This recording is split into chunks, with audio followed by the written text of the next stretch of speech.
नमस्कार, one India Hindi में आपका स्वागत है। मैं हूं शिखा धूरिया। रविवार को सियासत का सुपर संडे रहा। एक तरफ केंद्रीय गृह मंत्री अमित शाह पुदुचेरी में रहे, तो वहीं कांग्रेस नेता राहुल गांधी 3 दिन के तमिलनाडु दौरे पर हैं। तमिलनाडु दौरे के दूसरे दिन राहुल तिरुनेलवेली में एक कार्यक्रम को संबोधित किया। आपको बता दें, इस दौरान राहुल गांधी ने तिरुनेलवेली में सेंट जेवियर्स कॉलेज के प्रोफेसर्स के साथ बातचीत की। राहुल गांधी ने मोदी सरकार पर निशाना साधते हुए शिक्षा नीति पर सवाल उठाए। इस दौरान उन्होंने कहा कि अगर हम शिक्षा प्रणाली के लिए किसी भी तरह की कोई नीति बनाते हैं तो उसके लिए सबसे पहले छात्रों और प्रोफेसर से बातचीत करनी चाहिए, लेकिन दुर्भाग्य से ये नहीं किया गया। उन्होंने आगे कहा कि मेरा मानना है कि शिक्षा केवल आर्थिक रूप से मजबूत लोगों के लिए नहीं होनी चाहिए। The central point Professor made is that an education system is for our students, and an education system is run by our teachers. So if we are going to have any policy that is going to be made for our education system, it has to come from a conversation with students, it has to come from a conversation with professors. And unfortunately, this was not done. So if you don't do that, you will not get the right product. It is impossible for someone outside the education system to tell our teachers, our students, what is best for them. It cannot be done. So that's the first problem. The second problem is that they are centralizing too much power into the central government, into one institution. This is going to damage our education system. The positive side of it is that it is reasonably flexible on a number of counts. But it is a weapon to communalize. It is a weapon to push a particular ideology into the Indian system.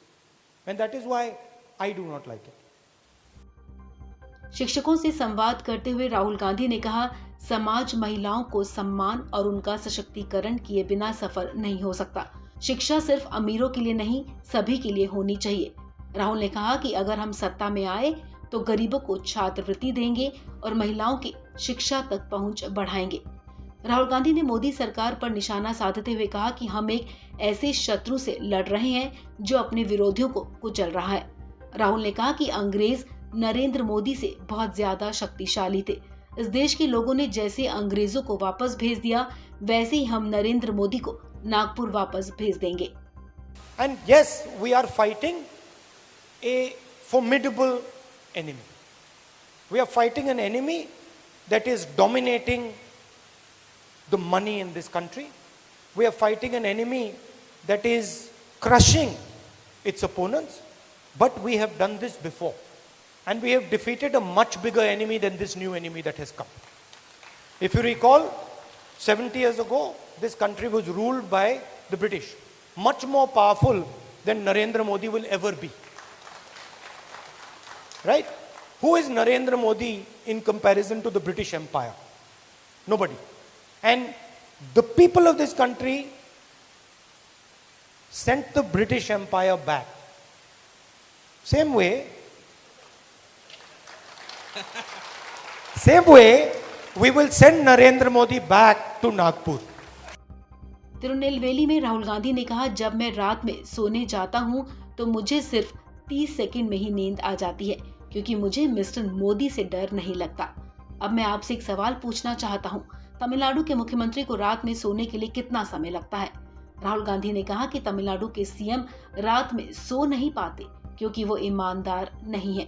ईमानदार नहीं है इसलिए वो नरेंद्र मोदी के खिलाफ खड़े नहीं हो सकते। राहुल ने कहा कि नरेंद्र मोदी को लगता है कि वो तमिलनाडु के लोगों को कंट्रोल कर सकते हैं। इस खबर में फिलहाल इतना ही। तमाम अपडेट्स के लिए आप बने रहिए वन इंडिया हिंदी के साथ।